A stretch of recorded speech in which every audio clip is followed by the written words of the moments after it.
I'm Dr. Steve Chambers with today's Reformation Minute.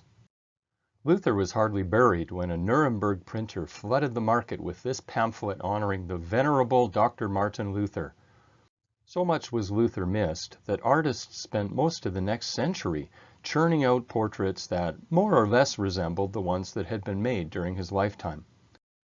Lucas Cranach was still a leading player, contributing this woodcut 2 years after the Reformer's death.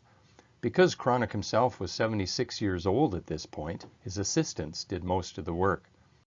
Soon, in fact, Lucas Cranach Jr. took over the family business and kept those portraits coming, even though the quality wasn't always quite the same.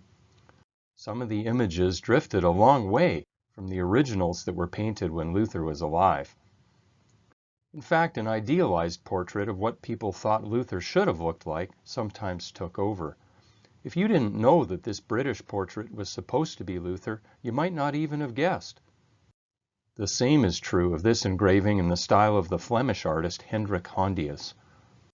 Strangest of all, though, is this portrait by a Czech artist, clearly titled Martin Luther, but more closely resembling a Dutch financier named Gaspard Schetz. No matter how much the features shifted, though, the stance and the outlook stayed the same. Lutherans and Luther admirers everywhere truly did venerate the good doctor as a hero of the gospel for generations after he was gone.